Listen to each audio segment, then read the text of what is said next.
À cette question, je voudrais revenir encore sur le scandale d'Olembe, qui est un scandale très grave.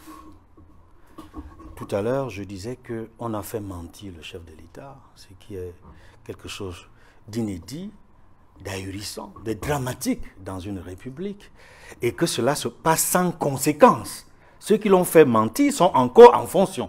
Et ça, c'est un problème sur le plan politique, sur le plan de l'éthique aussi. Ils ont désacralisé la parole. Ils ont désacralisé la parole présidentielle, à tel point qu'aujourd'hui, on se demande quelle est la valeur encore d'un message à la nation du chef de l'État. Quelle est encore la valeur d'une prescription, d'une instruction, d'une très haute instruction du chef de l'État.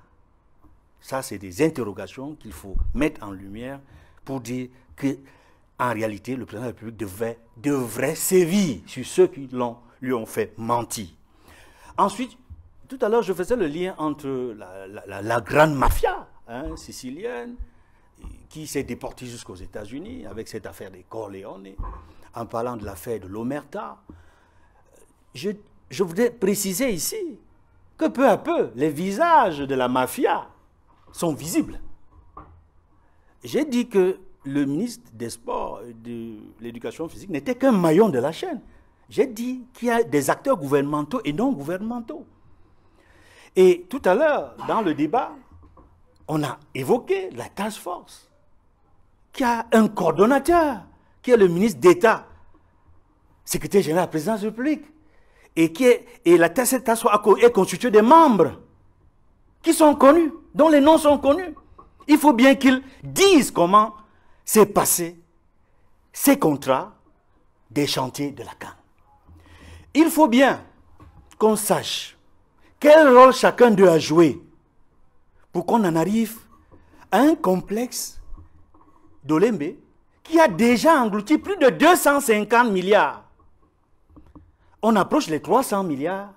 Non seulement le stade proprement dit d'Olembe n'est pas achevé, le complexe dans ses différents démembrements n'est pas achevé aussi. Et je rappelle qu'il y a eu des morts à Olembe. Des familles entières ont perdu des membres de leur famille. Des enfants sont décédés. Il y a même un magistrat de la Cour suprême qui est mort. Ça demande une réparation. Parce qu'avec ce document, ces familles ont la preuve que si ce stade était achevé et donnait des garanties de sécurité, leurs enfants, leurs membres de leur famille ne seraient jamais décédés. C'est un message que j'adresse aux membres de leur famille. Il faut bien que l'État répare ce qui s'est passé à Olembe. Ces morts ne peuvent pas mourir ainsi. Victimes de la mafia, des profitos situationnistes dont j'en parlais tout à l'heure. Je voudrais également dire... Je voulais juste ajouter qu'il y a aussi des prestataires locaux, nationaux, qui exigent beaucoup d'argent. C'est-à-dire qu'il y a beaucoup d'argent qui a circulé. C'est pour ça que j'ai parlé des acteurs non gouvernementaux. D'accord. Et il y a aussi un questionnement qu'il est important d'évoquer dans cette affaire. Au début, c'est le ministère des marchés publics qu'on voit qui déclenche le processus avec ce contrat avec Piccini, l'entreprise italienne. Mais par la suite, il est dégagé, comme ça se fait justement dans la mafia. On dégage le ministre des marchés publics, on installe au trône des marchés le ministre des Sports, sous le parrainage du coordonnateur de la task force. Vous voyez comment ça se dessine, les rôles, les prérogatives de la mafia. Et c'est très grave. Et le professeur Edmond Bilo l'a dit tout à l'heure, c'est pas bon d'être jugé parti. Or, les membres de la mafia ont été effectivement des juges et partis dans l'affaire. Ils ont pris part dans le processus, en amont comme en aval. Et ça mérite non seulement un audit, mais des conséquences. Et des conséquences qui viendront, certainement. Nous l'espérons. Le chef de l'État, dans son discours du 31 décembre dernier à la Nation, il indiquait que tous ceux qui prennent des libertés avec la fortune publique, qui s'enrichissent de façon illicite, à quelque niveau que ce soit, devront rendre compte. Est-ce que vous croyez qu'avec ce nouveau scandale, tout au moins, on va enfin voir un président de la République qui sévit et qui, de facto, répondra à Cabral Libye, qui pense qu'on on est déjà dans une situation de vacances de fête au sommet de l'État. Je crois que c'est une véritable interpellation qui est faite.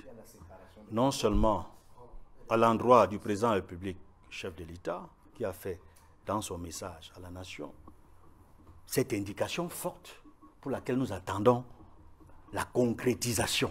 Ça, c'est la première chose qu'il faut dire. La deuxième chose aujourd'hui, à cause des nombreux scandales qui ont émaillé ces 4 décennies du régime du président Paul Biya, la lenteur dans les processus, que ce soit par des organismes, des institutions habilitées à investiguer, à faire des rapports, et que ce soit aussi au niveau de la présidence de la République qui reçoit tous les rapports avant de déclencher, parce que c'est la présidence de la République qui a l'opportunité, n'est-ce pas, de déclencher le processus qui vise à engager des poursuites contre des personnes qui ont été clairement identifiées, que ce soit par le rapport de la CONAC, que ce soit par le rapport du CONSUPE, que ce soit par le rapport de l'agence d'investigation. Nous pensons que le chef de l'État doit donc démontrer maintenant qu'il a encore la capacité de gouverner le Cameroun. Ça, c'est tout le sens du tweet qu'a publié le président du PCRM, Cabral Libye. Mais aussi, les autres leaders de parti l'ont plusieurs fois interpellé dans d'autres scandales, y compris sur le Covid-Gate, avant qu'il réagisse. Parce qu'il a fallu la pugnacité et la sagacité d'un député de l'opposition, notamment du SDF, Jean-Michel Nithieu, pour que nous ayons le Covid-Gate, pour que le chef de l'État se réveille pour engager ce processus-là. Mais nous avons un gros regret, c'est que le Covid-Gate n'a toujours pas abouti. Qu'est-ce qui empêche aujourd'hui la finalisation de ce processus judiciaire?